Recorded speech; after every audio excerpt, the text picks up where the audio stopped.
안녕하세요. 하나님의 평강이 당신의 삶에 가득하기를 기도합니다. 오늘 우리가 함께 나눌 이야기는 사랑이라는 인류의 가장 근원적이면서도 가장 깊은 질문에 대한 것입니다. 우리는 살아가면서 수많은 사랑을 경험하고 이야기합니다. 부모와 자식 간의 사랑, 연인의 뜨거운 사랑, 친구와의 우정 어린 사랑. 하지만 때로 그 사랑은 조건에 따라 변하고 감정에 따라 식어버리며 오해와 상처로 얼룩지기도 합니다. 오늘 우리가 탐구할 사랑은 바로 그런 인간적인 사랑의 한계를 뛰어넘는 하나님의 초자연적인 사랑에 관한 이야기입니다. 이 이야기가 당신의 마음에 깊은 울림을 주고 지친 영혼에 새로운 힘을 불어넣어 주기를 소망합니다. 만약 오늘 메시지를 통해 작은 은혜라도 받으신다면 이 영상을 주변에 공유하여 하나님의 사랑이 더 널리 퍼져나갈 수 있도록 축복의 통로가 되어 주십시오. 당신의 작은 나눔이 누군가에게는 절실한 위로와 희망이 될 수 있습니다. 자, 그럼 이제 하나님의 사랑, 그 태초의 계명에 대한 이야기 속으로 들어가 보겠습니다. 요한일서 3장 10절과 11절은 이렇게 말씀합니다.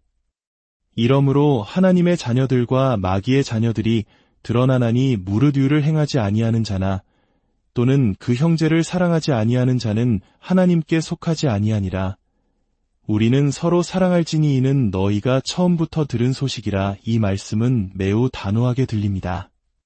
형제를 사랑하지 않는 자는 하나님께 속하지 않았다고 말합니다. 사랑은 선택이 아니라 우리가 누구에게 속해 있는지를 보여주는 정체성의 증표라는 것입니다. 우리 주변을 한번 돌아볼까요? 안타깝게도 오늘날 교회 안에는 사랑이 결핍되어 있다는 비판의 목소리가 높습니다. 신앙 공동체 안에서 세상보다 더 날카로운 비판과 정죄의 칼날에 베이고 형제의 실패 앞에 무자비한 모습을 보일 때가 많습니다. 어떤 이들은 이렇게 말하기도 합니다. 나는 위선자가 되기 싫어서 사랑하지 않으면 사랑한다고 말하지 않아. 또 어떤 이들은 내가 사랑할 사람을 직접 선택할 뿐이야 라고 말합니다. 이러한 생각들은 모두 사랑을 감정의 문제로 혹은 선택의 문제로 여기기 때문에 발생합니다. 만약 내 기분이 내키지 않으면 사랑하지 않아도 되고 내 마음에 드는 사람만 골라서 사랑해도 된다는 것입니다. 하지만 이것은 성경이 말하는 하나님의 사랑과는 거리가 멉니다. 그것은 지극히 인간적이고 육적인 사랑일 뿐입니다. 하나님께서는 우리가 죄인이었을 때, 우리를 사랑할 만한 그 어떤 조건도 갖추지 못했을 때, 먼저 우리를 사랑하셨습니다. 그 사랑에는 선택이나 조건이 없었습니다. 그렇다면 진정한 하나님의 사랑이란 무엇일까요? 그것은 영원하고 무한하며 무조건적인 사랑입니다. 우리의 이성과 이해를 초월하는 사랑이며 하나님의 주권적인 속성에 속한 사랑입니다. 오늘 저는 여러분과 함께 사랑의 원계명, 즉 태초부터 존재했던 사랑의 계명에 대해 깊이 나누고 싶습니다. 혹시 명령과 계명의 차이를 생각해 보신 적이 있습니까? 명령은 말로 선포되는 법령과 같습니다. 믿음의 선포처럼 입으로 선언하는 행위입니다. 하지만 계명은 그 선포된 내용이 기록되어 영원한 법이 된 것을 의미합니다. 하나님께서 어떤 것을 계명으로 주셨다는 것은 그것이 더 이상 단순한 말이 아니라 기록되고 확정된 불변의 법이 되었음을 뜻합니다. 요한복음 13장 34절에서 예수님은 말씀하십니다. 새 계명을 너희에게 주노니 서로 사랑하라. 내가 너희를 사랑한 것 같이 너희도 서로 사랑하라. 예수님께서는 우리에게 새로운 법을 주셨습니다. 이 법은 영원하며 취소할 수 없고 되돌릴 수도 없습니다. 이 법에는 우리의 감정이 개입될 여지가 없습니다. 저는 저 사람이 마음에 들지 않아서 사랑할 수 없어요. 라는 변명은 통하지 않습니다. 기록되었기 때문입니다. 법이기 때문입니다. 우리는 그저 순종해야 합니다. 왜 하나님께서는 사랑을 이토록 강력한 계명으로 주셨을까요? 첫째, 하나님의 계명은 그분의 예지, 즉 미래를 내다보는 지식에 기반하기 때문입니다. 하나님께서는 우리의 미래에 어떤 일이 닥칠지 이미 알고 계십니다. 그래서 우리를 보호하고 최선의 길로 인도하기 위해 사랑이라는 절대적인 법칙을 주신 것입니다. 다른 길을 찾으려 하거나 다른 방법을 고안하려 애쓰지 마십시오. 하나님께서는 이미 미래를 보시고 사랑만이 우리를 상처와 원망, 쓴 뿌리로부터 지켜줄 유일한 길임을 선포하셨습니다. 둘째, 하나님의 계명은 플랜 B가 없다는 뜻입니다. 다른 대안은 없습니다. 사랑하는 것 외에 다른 선택지는 주어지지 않았습니다. 이것이 바로 하나님의 우선순위입니다. 사랑은 제한이나 선택사항이 아닙니다. 그것은 우리의 권리 이전에 주어진 의무이자 우리를 향한 하나님의 가장 큰 배려입니다. 우리는 누구를 사랑할지 선택할 권리가 없습니다. 피부색, 인종, 출신 배경 때문에 누군가를 사랑하거나 미워하는 것은 하나님의 법을 어기는 것입니다. 인종차별의 근원은 바로 이 사랑의 결핍에서 시작됩니다. 하나님께서는 세상을 이처럼 사랑하사 백인도, 흑인도, 아시아인도 그 모든 사람을 차별 없이 사랑하셨습니다. 우리가 만약 사랑할 대상을 고른다면 그것은 하나님의 사랑이 아닌 죄악된 본성의 사랑일 뿐입니다. 하지만 이런 질문이 들 수 있습니다. 저는 도저히 사랑할 힘이 없습니다. 상처가 너무 많고 사랑하기 어려운 사람들이 너무 많습니다. 바로 이 지점에서 우리는 하나님의 은혜를 발견하게 됩니다. 하나님께서는 우리에게 무언가를 하라고 명령하시기 전에 그것을 할 수 있는 은혜를 먼저 주시는 분입니다. 로마서 5장 5절은 말씀합니다.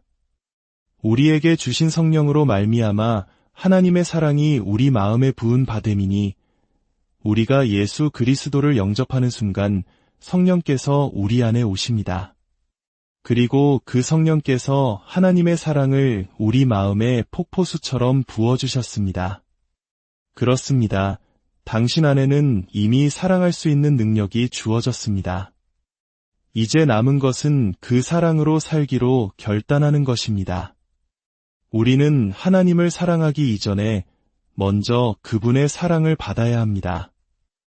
요한일서 4장 19절은 우리가 사랑함은 그가 먼저 우리를 사랑하셨음이라고 말합니다. 내가 얼마나 하나님을 사랑하는지를 자랑하는 것이 아니라 그런 나를 하나님께서 얼마나 사랑하시는지를 자랑해야 합니다. 죄인 되었던 우리를 먼저 사랑하신 그 놀라운 사랑을 깊이 깨달을 때 비로소 우리는 다른 사람을 사랑할 수 있게 됩니다. 하나님을 사랑하는 것이 모든 사랑의 시작입니다. 만약 누군가 이웃을 사랑하지 않는다면 그는 하나님을 사랑한다고 말할 수 없습니다.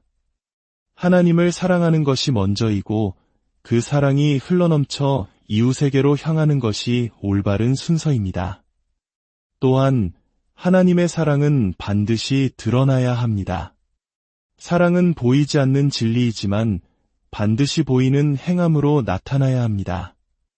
입으로만 사랑한다고 말하는 것은 충분하지 않습니다.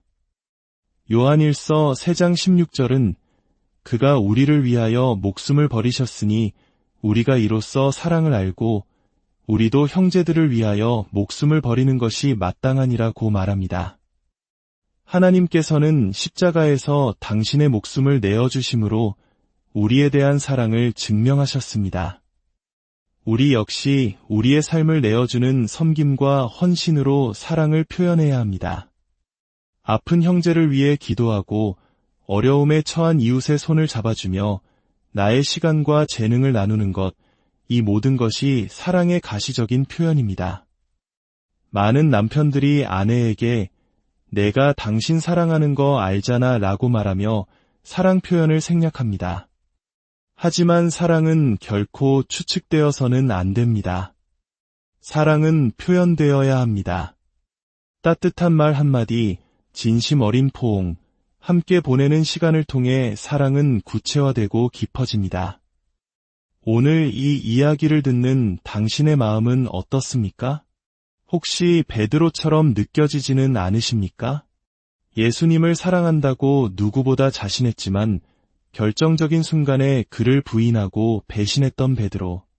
깊은 죄책감과 수치심에 빠져있던 그에게 부활하신 예수님께서 찾아오셨습니다. 그리고 3번 물으셨습니다. 요한의 아들 시몬아, 내가 나를 사랑하느냐? 예수님께서 왜 3번이나 물으셨을까요?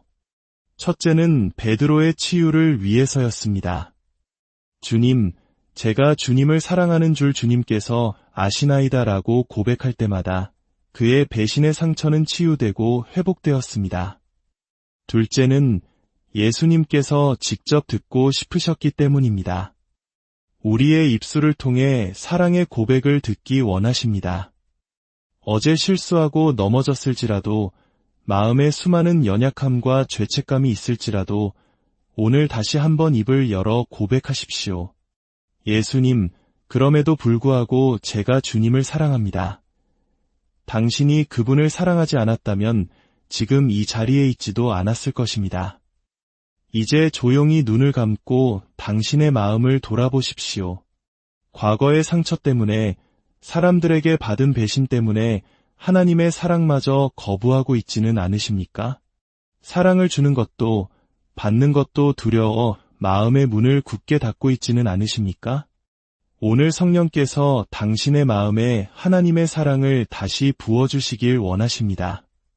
상처 입은 당신의 마음을 만지시고 차갑게 식어버린 사랑을 다시 뜨겁게 불태우기 원하십니다. 함께 기도하겠습니다. 하나님 아버지, 오늘 당신의 초자연적인 사랑에 대한 말씀을 듣습니다. 감정에 따라 변하는 인간적인 사랑이 아니라 영원하고 무조건적인 당신의 사랑을 알게 하시니 감사합니다. 제가 죄인이었을 때 먼저 저를 사랑해 주신 그 은혜를 믿습니다. 성령님, 제 마음에 하나님의 사랑을 가득 부어주십시오. 과거의 상처와 아픔을 치유하여 주시고 사랑할 수 없는 사람을 사랑할 수 있는 힘과 용기를 주옵소서. 사랑이 선택이 아닌 계명임을 기억하고 제 삶을 통해 당신의 사랑을 표현하고 증명하며 살게 하소서. 베드로처럼 넘어져도 다시 일어나 주님을 사랑한다고 고백하는 인생이 되게 하옵소서. 우리 주 예수 그리스도의 이름으로 기도합니다. 아멘. 당신은 사랑받기 위해 태어난 사람입니다. 그리고 이제 그 받은 사랑으로 세상을 사랑하며 살아갈 사람입니다. 당신의 모든 길 위에 하나님의 놀라운 사랑과 축복이 함께하기를